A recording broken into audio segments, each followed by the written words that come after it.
all of our colleagues to join Senator Landrieu, Ranking Member Snowe, the Small Business Committee, in voting to reauthorize and strengthen the SBIR program.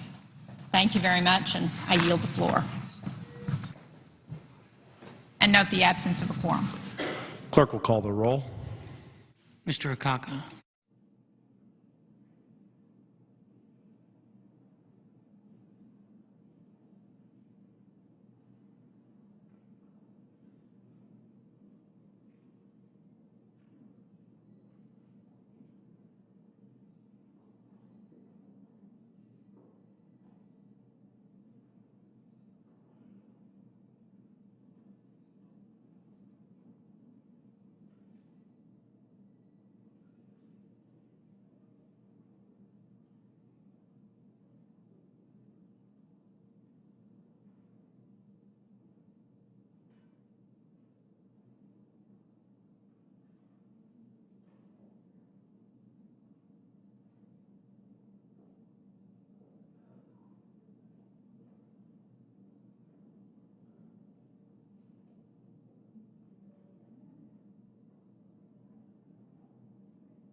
Mr. President. The senator from Louisiana.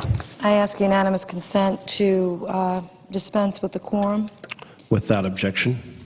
Mr. President, we're waiting for 10 or 15 minutes for senators to come to the floor to speak about the bill, and I think that I and Senator Snowe and others have fairly described it for the hours today and yesterday. So I thought I'd take a minute to just pay honor to a gentleman, the last U.S.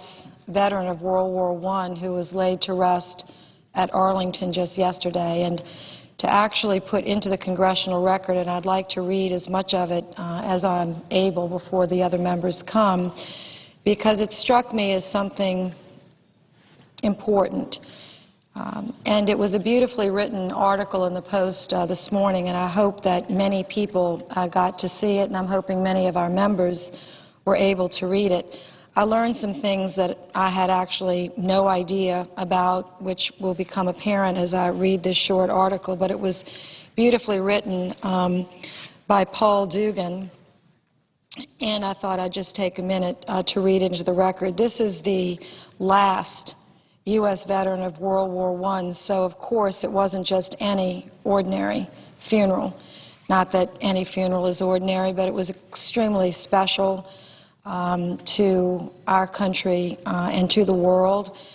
President Obama was in attendance. Vice President Joe Biden was in attendance. And I'd just like to read as much of it as I can. A lowly corporal of long ago was buried Tuesday at Arlington National Cemetery, ushered to his grave with all the Army's old guard solemn pomp. Frank Woodruff Buckles lived to be 110, the last of nearly 5 million U.S. veterans of a dimly remembered war, a generation now laid to rest. In a late-day chill, after hundreds of strangers had paid their respects in public viewing since the weekend, soldiers carried the former doughboy's flag-draped coffin partway up a knoll and set it on polished rails above his plot. A stone's toss from the grave of his old Supreme Commander, General John J. Blackjack Pershing. A chaplain commended his soul to God, rifle volleys cracked, a bugler sounded taps below the gentle rise. With flags at half-staff throughout the U.S. military and government, it was a fine send-off for the country's last known veteran of World War I, who died peacefully February 27th in his West Virginia farmhouse. Yet the hallowed ritual at grave number 34-581 was not a farewell to one man alone. A reverent crowd of the powerful and the ordinary, President Obama, Vice President Biden, laborers and store clerks, heads bowed, came to salute Buckles' deceased generation, the vanished millions of soldiers and sailors he came to symbolize in the end. Who were they? Not the troops of the greatest generation so celebrated these days, but the unheralded ones of 1917 and 1918, who came home to pats on the back and little else in an era before the country embraced and rewarded its veterans. Their 20th century narrative, poignant and meaningful, is seldom recalled. I know my father would want me to be here, said Mike Oliver, 73, a retiree from Alexandria, leaning on a cane near the cemetery's amphitheater hours before the burial. Inside, a hushed procession of visitors filed past Buckles' closed coffin in the chapel. I'm here for Mr. Buckles. I'm here for what he represents, Oliver said, and on his left lapel he wore a tiny gold pin, the insignia of his long-dead father's infantry division in World War I, the Army's 80th. I'm here to say goodbye to my dad, he said. Buckles, who fibbed his way into the Army at 16, was a rear echelon ambulance driver in war-ravaged France, miles behind the battlefront. More than 116,000 Americans died, about half in the fighting, but most of the rest from illnesses in the nation's 19-month-long engagement in a conflict that scorched Europe for 4 years. Now the veterans who survived are all gone. What's left is remembrance, the collective story of 4.7 million lives, an obituary for a generation. Arriving stateside in 1918 and 1919, many of them scarred in mind and limb, they were met by post-war recession and joblessness. A lot of veterans thought that they were owed a boost, that they ought to be compensated for the good civilian wages they had missed. But unfortunately, those are my words, unfortunately, the words are, but lawmakers after a year said no. Year after year said no. Oh, the YMCA did give me a 1-month free membership, Buckles recalled, when he was a very old fellow. Except for the $60 that most veterans got from the government when they mustered out, the YMCA gift was the only consideration I ever saw given to a soldier after the war, the last doughboy said. What he and other veterans finally received in 1924 were bonus certificates redeemable for cash in 1945, and Congress had to override a veto to secure even that. With the 1920s roaring by them, the young veterans tucked away their certificates and went about their lives.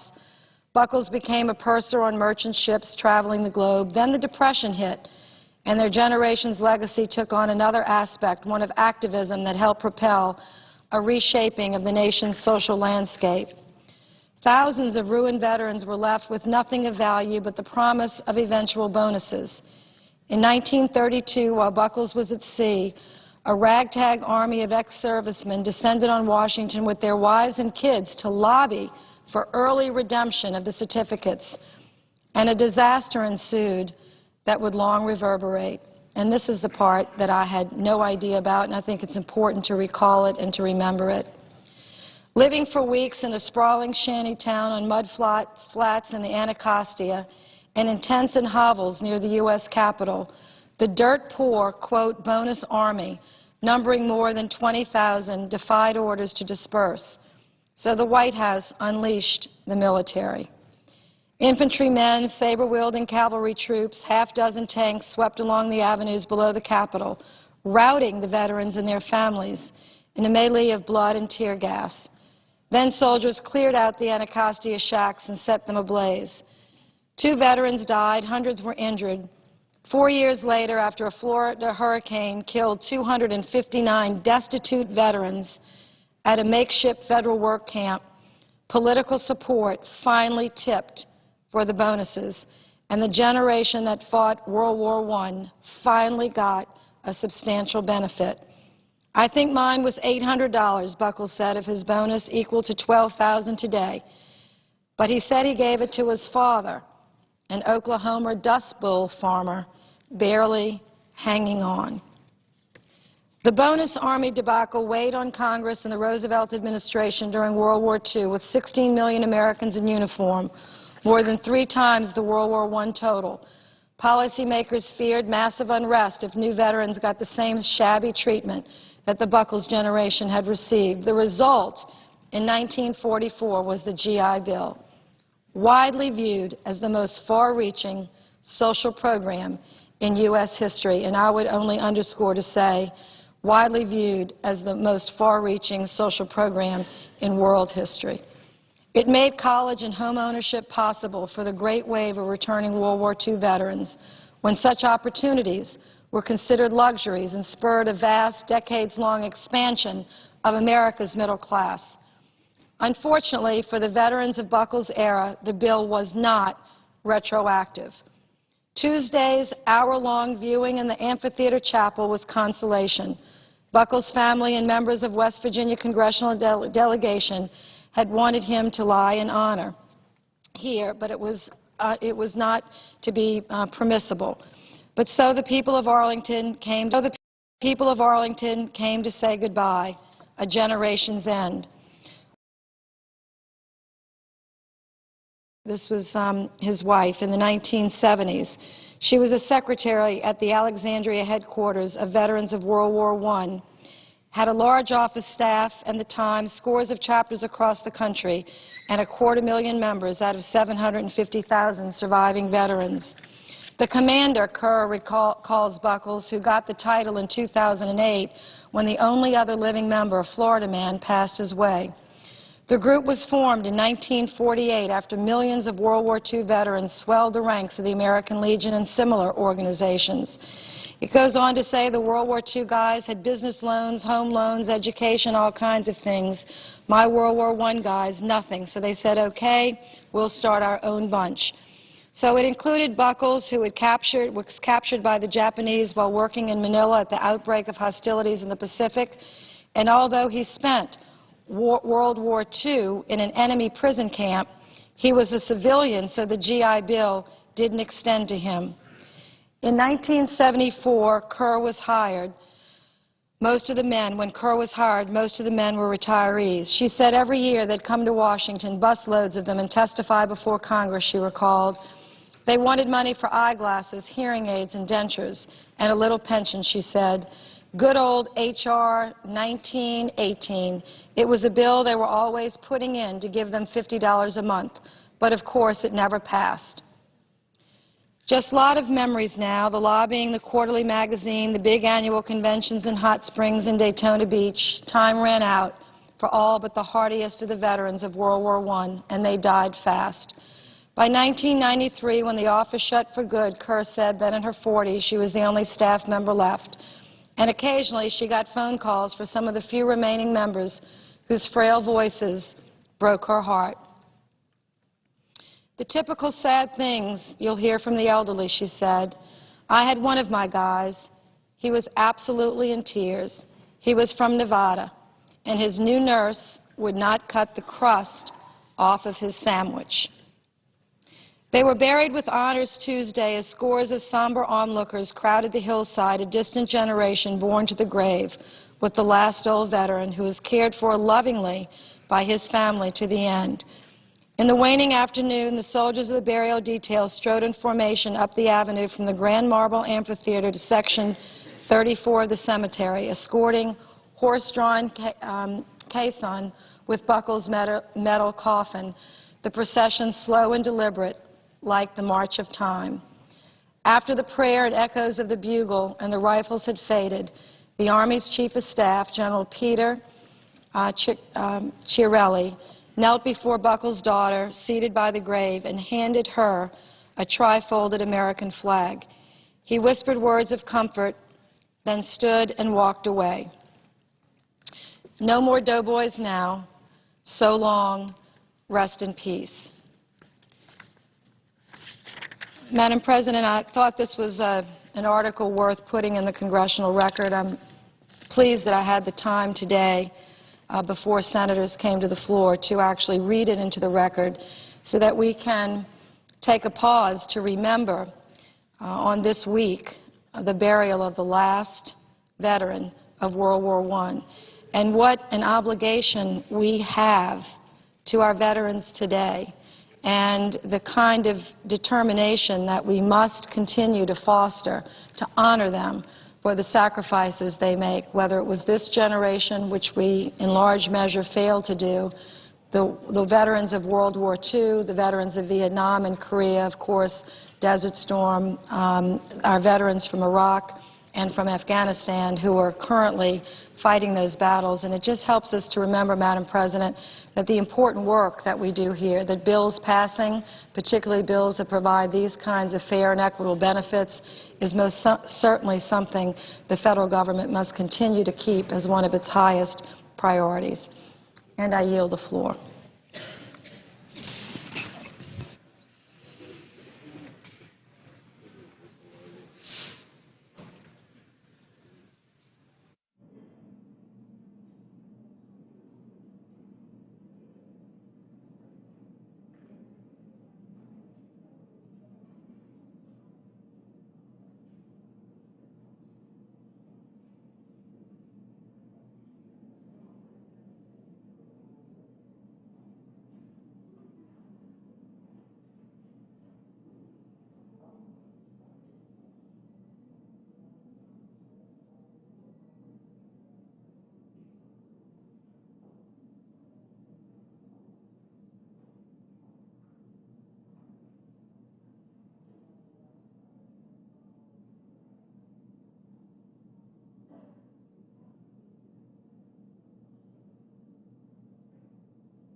President. The Senator from Arkansas. Thank you, Madam President. I'm sorry for the delay, but we wanted to make sure that we had all our I's dotted and our T's crossed. Madam President, I'd like to call up and make pending the prior amendment number 229, the Patriot Express Loan Program. Without objection. The clerk will report the amendment.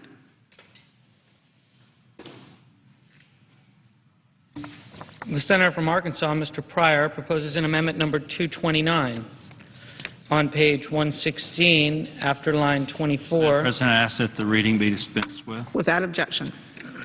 Madam President, I want to thank Senator Landrieu and Senator Snowe for their efforts to get this bill to the floor and handle these amendments, and just showing the leadership we need to try to really focus on and emphasize small business. I'm convinced that if we're going to get this full economic recovery that we all want to see, the private sector and especially small business is going to have to drive that recovery.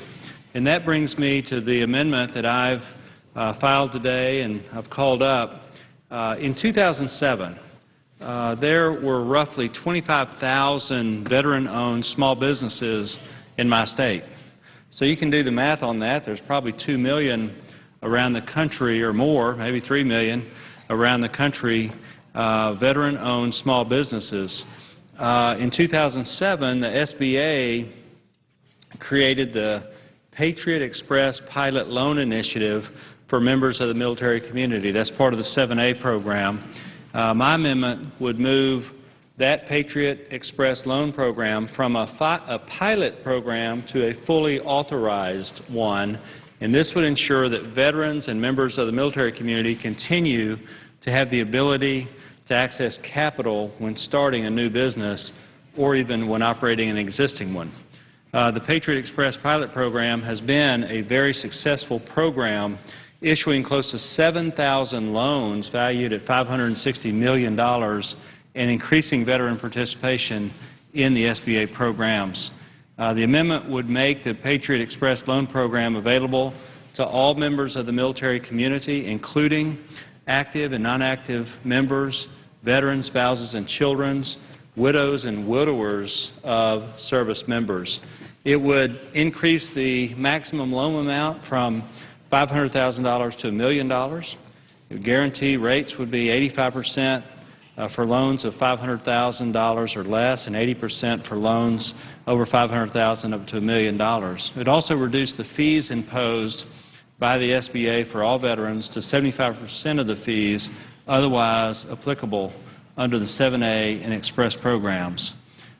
This is a way that we can really help our men and women in uniform, and one of the reasons I think this particular pilot program has been a success is because obviously these folks are hardworking, they're disciplined, they're well-trained, they're serious because of what they've been through for our country, but also one of the reasons that I think makes this compelling is that they've given years of their lives to military service. If they're in the Reserve or National Guard, these could be very disruptive years. It's really hard for them to get anything going. In some cases, hard to maintain a job over a period of years because they're being deployed and they're back and forth, they're doing the training, and you know the requirements that the country's put on them has just required them to have a very disruptive, what otherwise would be very potential, very strong earning years where they could really be building their businesses. So this pilot program has been very effective and successful in providing access to capital, speeding the process along for our men and women in uniform, and we want to encourage small business ownership. We want to encourage that innovation, and I think this is a great way to do it. Again, this is a program that's been on the books. It's proven to be successful, and we certainly hope that we can move it from a pilot program to a fully authorized program. With that, Madam President, I yield the floor. Thank you, Madam President. I really appreciate the Senator coming to the floor. The Senator from Louisiana. I really appreciate the Senator coming to the floor, and I thank him for his help in advancing this bill and supporting many of the proposals. The ranking member is not on the floor, so until we run this through the other side and for review, I'm not sure that we will be able to support it, but we're looking at it now, and I thank the Senator for offering it.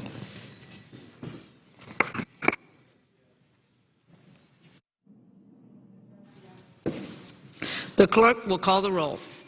Mr. Akaka.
Madam Chairman, I ask unanimous consent that quorum call in progress be vitiated. Without objection.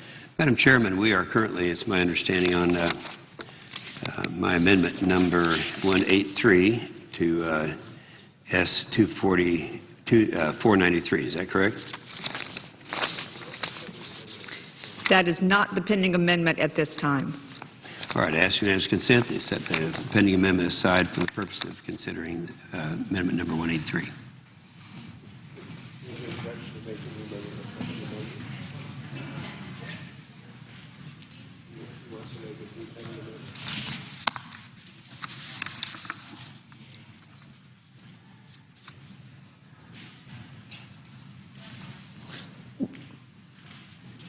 Without objection. All right. Thank you, Madam President. And I say to the controller of the bill, I noticed that we didn't have any speakers down, so I thought I would come down. We do have this bill in consideration right now in the process for a vote. It's my understanding there will be a vote on amendment number 183 in the next perhaps hour or so, or maybe just a few minutes. Let me just give a little background on what happened on this and where we are today. Back in the early 90s, we had the Kyoto Treaty that was up for consideration. That was during the Clinton administration. The Kyoto Treaty was one that we looked at, studied here in this Senate. And one of the concerns about it was assuming that we have catastrophic global warming, and it was due to man-made gases, anthropogenic gases, methane. And that assumption, I think most people thought was probably right because everyone said it was. Until such time as we found out what the cost would be if we, at that time, would ratify the Kyoto Treaty and live by its emission restrictions. The cost would be somewhere between $300 and $400 billion. That actually came from the Wharton School, and we looked at that and thought, well, we better look at that pretty closely. Well, over some debate, we decided that if this treaty came back, which the President Clinton signed, but had to come to the Senate for ratification. If it came to the Senate for ratification, we would not ratify any treaty that had either one of two things. Number one, would be devastating to our economy, and number two, would not treat developing countries the same as developed countries. Well, as it turned out, it did both. It is one that only affected the developed countries, and of course, with the reports that we had on the cost, it would be very expensive. Well, that was back in the 90s. Then, of course, starting around the year 2000, and then specifically 2003, it was called to our attention at that time. I say to you, Madam President, that I was the chairman of the Environment and Public Works Committee that had the jurisdiction. And we looked at this and evaluated as well as we could the science that was behind it. Now, the science that was, this is all predicated, came from the United Nations. It was actually in 1988. The IPCC, the Intergovernmental Panel on Climate Change, was formed. And so this came from the United Nations, and the science behind it was pretty much confined to recommendations from the IPCC. We started getting phone calls from well-respected scientists all over the country. And these scientists would say to us that the IPCC is a closed society, that they wouldn't let anyone in to offer their judgment unless they agreed that, in fact, anthropogenic gases were causing catastrophic global warming. So these scientists started piling up, and until I believe it was around 2003, we had a couple of hundred of them. And I remember standing at this podium and talking on the floor about all the scientists that disagreed with the science of the IPCC. At that time, I made a statement that became quite an irritant to a lot of people when I said that the notion that we're having catastrophic global warming is due to anthropogenic gases could very well be the greatest hoax ever perpetrated on the American people. I remember going to one of the meetings. Every year, the United Nations throws a big party, and each year, we just had our 15th, I would add, and everyone remembers a year ago it was Copenhagen. This year it was Cancun. But back then, in 2003, it happened to be in Milan, Italy. In Milan, Italy, I was kind of detested by everyone there because it was something that everyone there was saying that we have to do something about this catastrophe was about to hit us. Well, as the years went by, we had bills. We had the bill in 2003, bill in 2005, bill in 2007, 2009. The last one was the Markey, who was that with Markey? Waxman-Markey bill. And each time, those who were behind this to pass some kind of a cap-and-trade bill were fewer every time we voted. At last count, there is a total of 30 members of the United States Senate that would say that they would vote for the last cap-and-trade bill. Now, the interesting thing about the bill coming up now is that they were unable to pass it legislatively, which is what we should be doing. We should be handling this through legislation, and they tried, and we considered it, and went through the process, and they failed. Now they're trying to do it through regulations. And it's been speculated that the cost to the American people would be even greater if done through the Environmental Protection Agency than if it were done legislatively. Well, it wasn't long ago we had a hearing, and I have a great deal of respect for President Obama's director of the Environmental Protection Agency, Lisa Jackson. She was in and testifying before our committee live on TV, and I asked a question. I said, you know, if we were to pass, and it might have been the Waxman-Markey bill. It doesn't matter. They're all the same. Cap and trade is cap and trade. You know, it would have cost between $300 and $400 billion to the American people if we had ratified Kyoto, and the same thing would be true of any of the 5 or 6 cap and trade bills that we have defeated since then. But I said, let's say that we were to pass this and have it signed into law. Would this reduce CO2 emissions? Now, that's the whole idea. CO2 emissions are supposed to be causing all this stuff.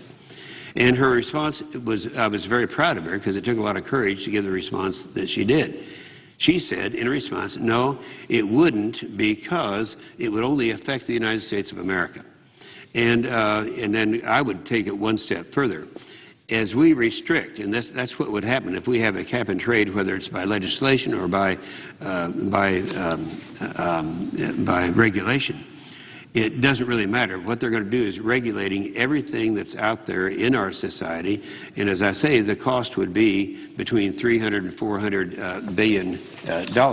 What I do, since I'm not as smart as the rest of them around here, when I hear the billions and the trillions of dollars, I try to see what does this cost my people in Oklahoma.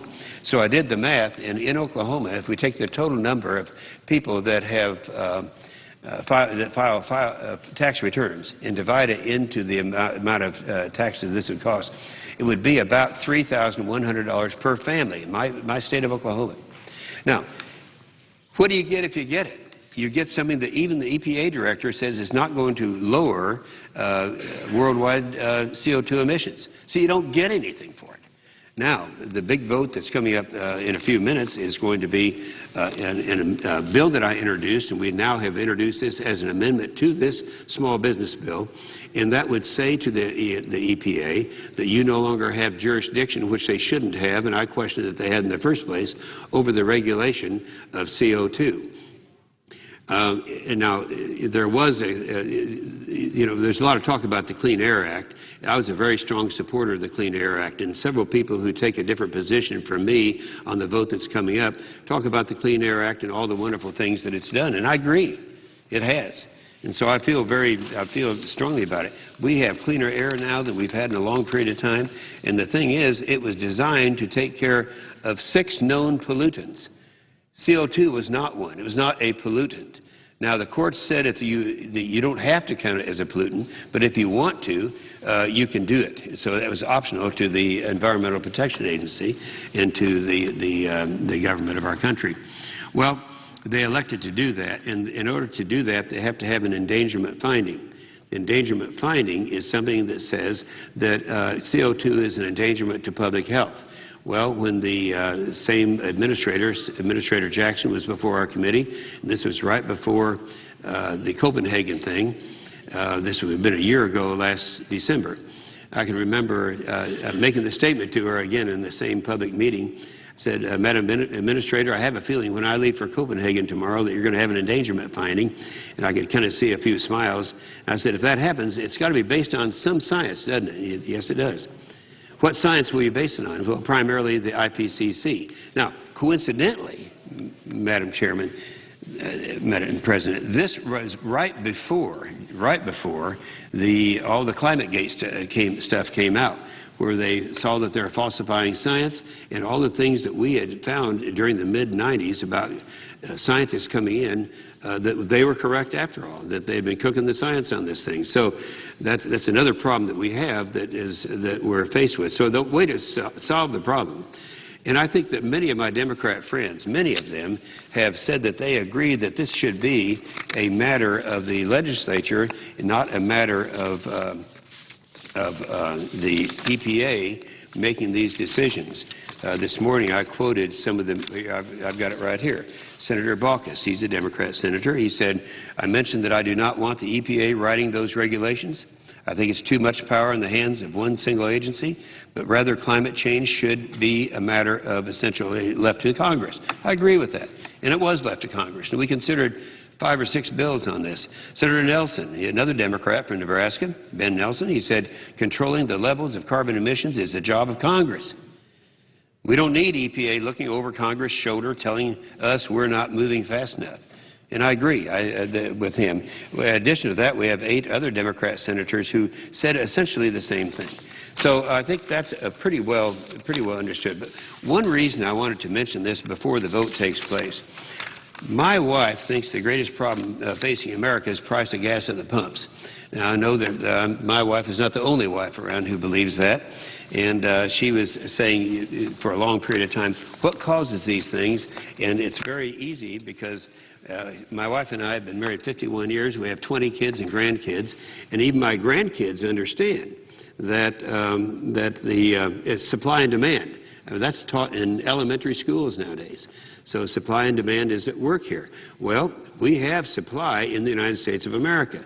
We have, and I'm going to show you in just a minute. In fact, I'll go ahead and do that now because I want everyone who votes on this to understand that anyone, Democrat or Republican, who votes against my amendment is voting to increase dramatically the price of gas at the pumps.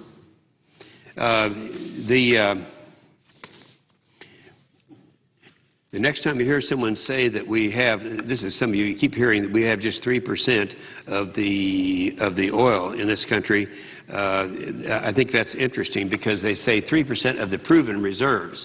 Well, proven reserves can't take place until, you go ahead and put that chart up, until such time as you drill to prove it. Well, we have the majority, along with the White House, the majority of the members of the Senate have disallowed us to go out and drill. So if you can't drill in some of these 83% of our public lands where we could be drilling for oil, we can't do it because they won't let us do it. So if they won't let us do it, then they can't be proven reserves. But they do have recoverable reserves. And our recoverable reserves right now in America are 135 billion barrels. All we have to do is, in order to do that, is to go out and take advantage of that and use these recoverable reserves. And with the CRS report that came out, and then the Congressional Review in the CRS is something that is recognized as an impartial, bipartisan or nonpartisan study group, and they study these things, and they said that as of a year ago, the United States of America, now this is very important, Madam President, because the United States of America has the largest recoverable reserves in coal, gas, and oil of any of the nations. Now, there they are right there. This is the reserves of the coal. This is all 3, isn't it? Fossil fuels, yeah, coal, gas, and oil.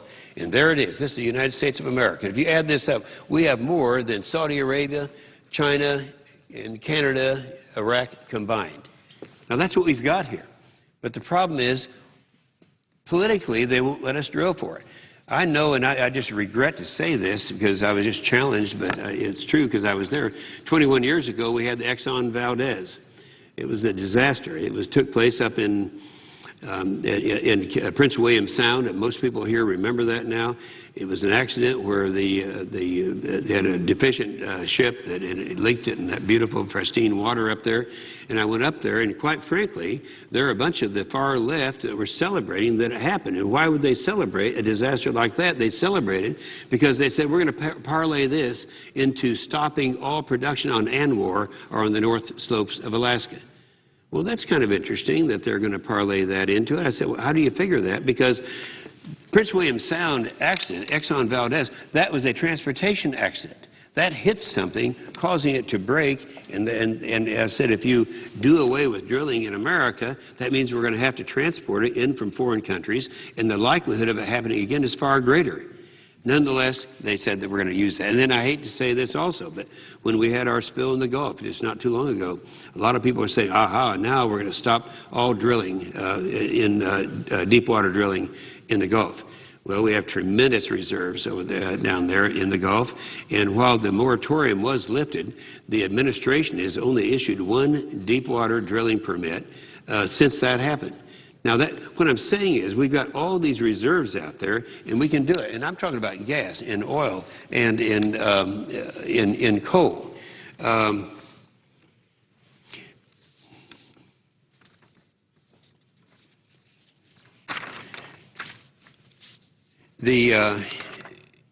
It's not just the oil and gas, but we have another opportunity out there. If you use the next chart up, I think that's the one I'm looking for here. That's coal. All right. We've talked about oil. We talked about gas. Now, in oil, if we would just exploit our own resources, that we know is there, the reserves that we have in oil and in gas, it would run this country in oil and gas for 90 years. That's our own stuff. That's not from Saudi Arabia. It's not from the Middle East, not even from Mexico. It's our stuff. Same is true with the coal reserves. There's the United States, 28% of all the coal reserves. Right now, 50% of the power generated in the United States is generated with coal-fired generations, and they are trying to do away with that. So that's a target. But again, we have these tremendous reserves in the United States, and let's don't forget, that's so we could run this country for 100 years on just what we have, except the politicians won't let us go in and recover our own reserves.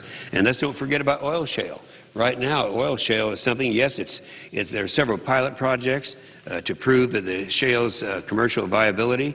The Green River Formation, located in Colorado, Wyoming, and Utah, contains the equivalent of 6 trillion barrels of oil.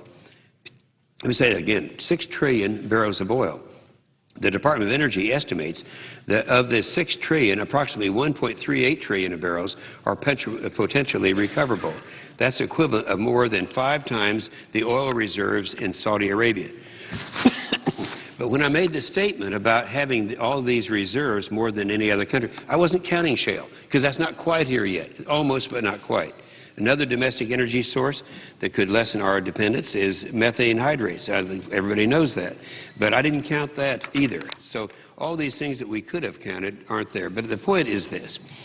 We have enough reserves to take care of all the problems that we have in this country for the years to come. I look at some people will come in, and they're well-meaning people. They'll say, well, we've got to go to green energy, and I'm for green energy. But if you have something that's under development, and it might be a year, it might be 20 years or 30 years before it comes, then you have to continue to run this machine called America in the meantime. And what do we know works and what is available? It's oil, gas, and coal. Now, just for a minute, I'm going to deviate over there to what's happened over in Japan. We just came from a hearing, and I'm very proud that not just our administration, the President and the Secretary of Energy, but also the Nuclear Regulatory Commission has said that that should not affect what we're doing right now. We currently have 12 applications pending. 2 of them are pending for almost immediate consideration for nuclear reactors so that we will get into nuclear. Right now, we only develop about 20% of our energy from nuclear. France, for example, does 80%. And so that's something that's out there. And I would say that, in my opinion, as one member of the United States Senate, in order to stop, not reduce, but stop our dependence upon the Middle East altogether, all we have to do is keep working on all of the above. I want wind, I want solar, and all of that, but I also want those things that are developed and available today, coal, gas, and oil. Now, you may wonder of what I'm getting around to with these charts is the fact that we have everyone admits that the goal of this administration, I'm looking for it right now, is to do away with or price it so high, oil and gas so high, that we'll have to be dependent upon other things.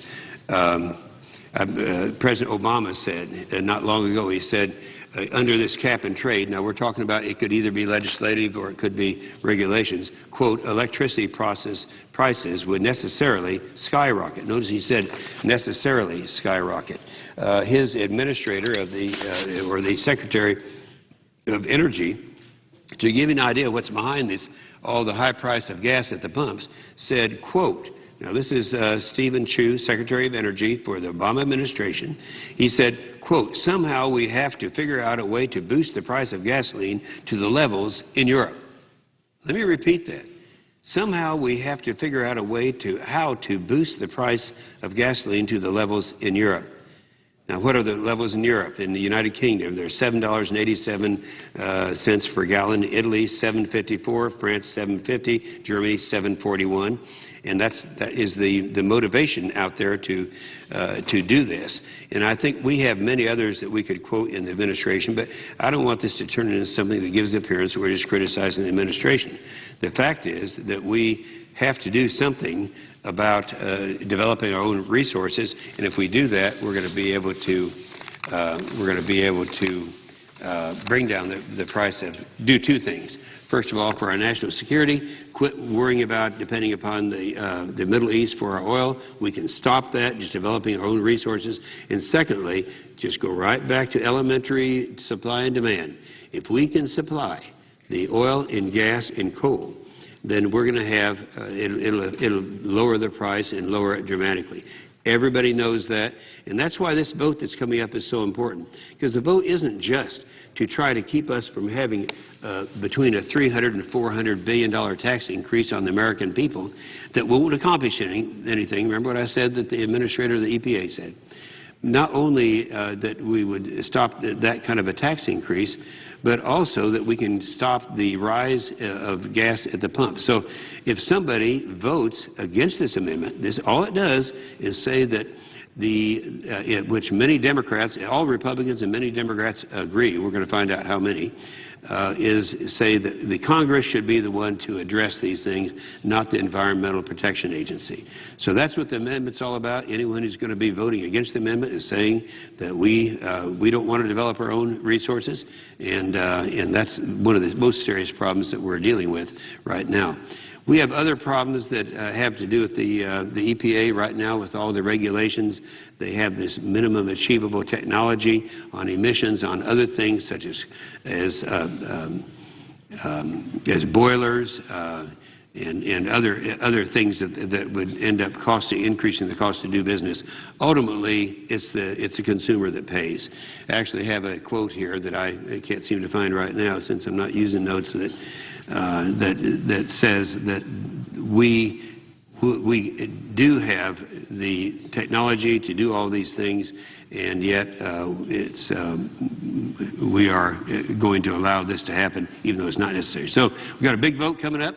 And that vote is, do you think that the EPA should regulate the emissions of CO2 in America, or do you think Congress should do it? If you think that the EPA should do it, get ready for a tax increase, because I can assure you the President's just waiting to sign something that will keep them, that will allow them to continue to down the road of over-regulating. There's a cost to regulation. I think we all know that, and it's one that is huge. If you just look at these regulations we have, I've already mentioned the $300 to $400 billion and how that relates to everybody in my state of Oklahoma who files a tax return. The boiler MAC regulation that's coming out right now, the same EPA, that affects 800,000 jobs in America. The utility MAC, and that's something that the director of the EPA just had a news conference on today. That is having the minimum achievable reductions in utilities would cost about $100 billion. The ozone and the PM in the NACs would be about $90 billion. So I would say we'd be talking about some pretty big jobs bill, but only on this. I want to make sure everyone understands. My very good friend John Barrasso, Senator from Wyoming, has a bill that is going to go a lot further than this, and I'm a strong supporter of his legislation. It'll go into keeping the EPA from using the CO2 to change the Clean Air Act, the Clean Water Act, the Endangered Species Act, and that's very good. That's not what this is. And if anyone says, oh, let me find, I heard something this morning that I want to make sure to clarify. I think it's important, because there's all kinds of things out there people are saying will happen if we pass this amendment. They're saying, well, that's going to somehow affect. In fact, they said, I respectfully ask the members of the committee to keep in mind that EPA's implementation of the Clean Air Act saves millions of American adults and children from debilitating and expensive illnesses that occur when smokestacks and tailpipes release unrestricted amounts of pollution. Yes, I agree with that. But let's keep in mind, I was a strong supporter when the Clean Air Act came out and when the amendments came out. It was designed for the 6 criteria pollutants at the heart of the Clean Air Act: lead, ozone, nitrogen oxides, sulfur dioxide, carbon monoxide, and particulate matter. Now, those are real pollutants, not imaginary pollutants like CO2. But that was what was targeted by the Clean Air Act. And of course, it has nothing to do with anything else, and so those things are still going to be restricted. We've had some people say, and I've heard this several times today, that this amendment would block the administration's announced plan to follow up with the Clean Air Act standards for cars and light trucks. Not at all true. That's all done by the National Highway Traffic Safety Administration. That's not even within the jurisdiction of the EPA. That's NHTSA, they call it, the National Highway Traffic Safety Administration. Has nothing to do with mileage on cars, nothing to do with the whole effort that they're trying to do to increase mileage. That can go on. And I would say further that EPA is contributing practically nothing to the administration's global warming car deal. About 4% of the joint EPA-NHTSA program's emission reductions. Dropping EPA would therefore have a meaningless effect on oil consumption. And according to the EPA, this is their figures, its greenhouse gas car standards would mean that global mean temperature is reduced by 0.006 to 0.0015 Celsius by 2100. That's not even measurable. So don't let anyone use the argument that somehow this has to do with CAFE standards. It doesn't affect CAFE standards. It doesn't affect anything that is harmful to people to breathe. So with that, I would only say that the amendment will be coming up soon. We're going to find out who wants to keep us from developing our own resources, and it should be a very interesting vote. With that, I yield the floor.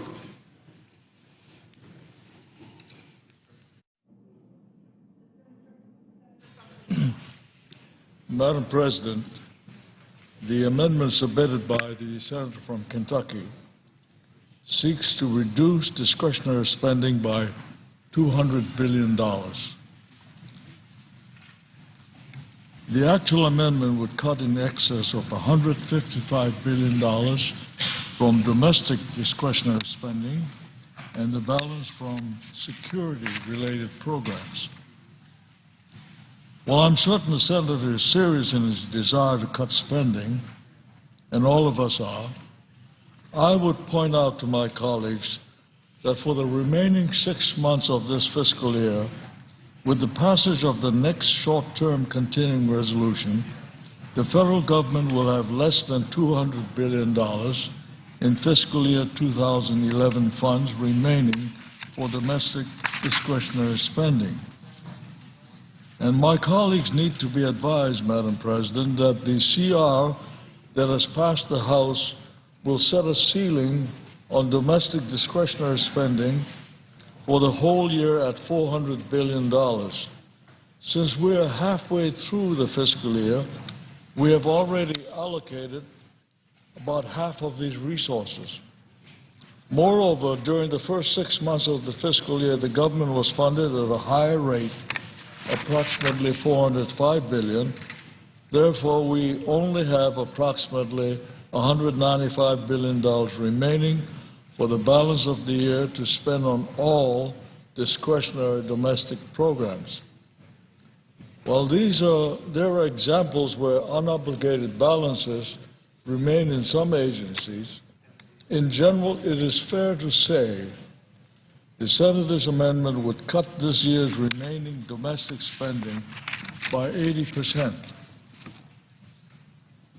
Madam President, the amendment stipulates that the Consumer Product Safety Commission, the National Endowments for the Arts and Humanities, the Corporation for Public Broadcasting are abolished. If this wasn't bad enough, the amendment will also cut more funding from the Department of Education than they have remaining for the balance of fiscal year. You're going to wipe it out. It would cut more than remains available for the Department of Housing and Urban Development and from the Office of Personnel Management. Some domestic agencies would have sufficient resources to survive this cut, but none without dire consequences. A cut of 35% to the EPA would seriously curtail funding for sewer and drinking water infrastructure while leaving the agency with little funding to pay its personnel for the rest of the fiscal year. For the Department of the Interior, this amendment would most certainly necessitate the closure of our national parks and Indian schools. On security funding, the bill would slash the State Department's budget 75% below last year's level, effectively eliminating funding for most State Department functions worldwide, with devastating consequences for ongoing operations in Iraq, Afghanistan, and Pakistan. The $30 billion cut to the Department of Defense would likely delay or terminate procurement programs supported by the Congress as the Department uses its authority to target cuts away from readiness and personnel programs towards investment programs. The Energy Department's nuclear weapons program would be cut by $2.5 billion. This would put the safety, security, and reliability of our nuclear weapons at risk.